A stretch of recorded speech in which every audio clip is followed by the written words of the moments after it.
السلام عليكم ورحمة الله وبركاته. النهارده هنعمل مع بعض المكرونة. هنعملها النهارده بطريقة حلوة جدا وسهلة، هتطلع معاكم النهارده ان شاء الله حلوة جدا ولونها هيبقى جميل ان شاء الله، هيعجبكم جدا. هقول لكم بقى المقادير بتاعتنا. النهارده هنحط في المكرونة ايه؟ البنجر. لو انتوا حابين تطلع حمرة جدا المكرونة وتطلع طعمها جميل معاكم، يا نعمله زي المعجون مع الطماطم، يا نبشر كده واحدة صغيرة وناخد منها. هنا معجون طماطم، معلقتين كبار من معجون الصلصة، ده فلفل احمر بالثوم، ده فلفل حامي لو انتوا حابين. بنحط لها بقى التوابل المكرونه، دايما بنحط بابريكا، بنحط برده كركم، الفلفل الاسمر، وبنحط لها حته صغيره خالص من البصل لو انتوا حابين. النهارده هنستعمل المكرونه الاسباجيتي، حطها على النار. لو انتوا حابين باي نوع من انواع المكرونه ده في ايدينا. هنحط الزيت، وهاخد سنه صغيره خالص من البصل، بيديها على فكره طعم. في ناس ما بتحطوش بس بيدي طعم حلو جدا للمكرونه، حاجه بسيطه خالص. وهحط الفلفل والفلفل الحامي، وهقلبها بقى ايه تقليب بسيط كده، وبعدين هنبدا بقى ننزل على طول عليها بالصلصه. هناخد بقى جزء من البنجر كده، لو انتوا حابين تعملوه معجون افضل عشان ما يبانش في المكرونه، بس يعني بيبقى شكله برده حلو، مبيبقاش وحش. وهنديله تشويحه كده بسيطه مع الفلفل، وهقلبه برده كده تقليبه بسيطه. بص بقى كمان بيظهر اللون ازاي. وهننزل بقى بمعجون الطماطم،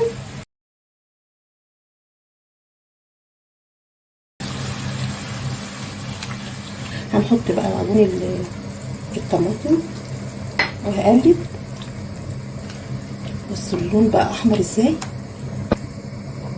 طبعا انا حاطه ملح، هحط لها بقى رشه بسيطه كده من الفلفل الاسمر. هنسيبها بقى كده تتسبك شويه، وعلى طول نحط المكرونه معاها.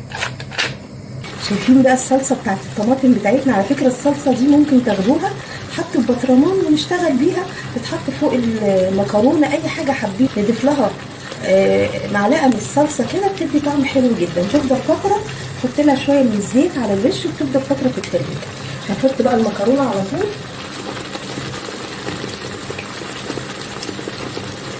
بسم الله.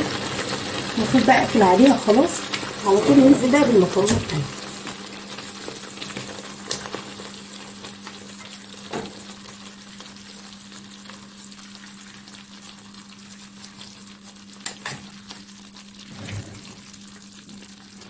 طبعا احنا بنظبط الملح بتاعها علشان ايه تطلع طعمها حلو.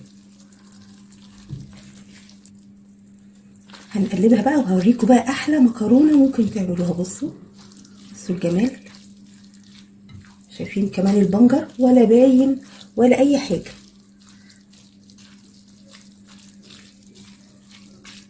هديها بقى تقليبه حلوه كده، وهوريها لكم كمان في طبق التقديم. بصوا عامله ازاي.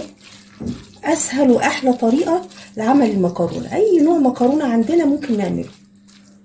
اي حاجه بقى عايزين نقدمها معاه، كفته، فراخ، اي حاجه. والله دي هتتاكل كمان لوحدها، هتطلع حلوه جدا. بصوا منتهى الروعه. شايفين بقى المكرونه بتاعتنا وجمالها. بصوا بقى نحط لها اي حاجه كده تديها بس منظر.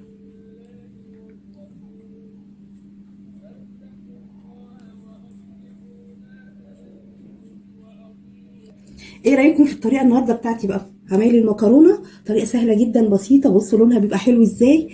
خدتش كمان معايا بالظبط 5 دقايق من ساعه ما صورت معاكم الفيديو. ان شاء الله جربوها. البنجر كتير اليومين دول بنعمل منه الحاجات دي، نعمله معجون وناخد منه، ممكن نعمله كمان في الصلصه وناخد منه ونحط بقى نعمل بيه اي نوع من انواع المكرونات، الحاجات اللي احنا بنحبها. جربوها ان شاء الله هتعجبكم جدا، واشوفكم على خير. السلام عليكم ورحمه الله وبركاته.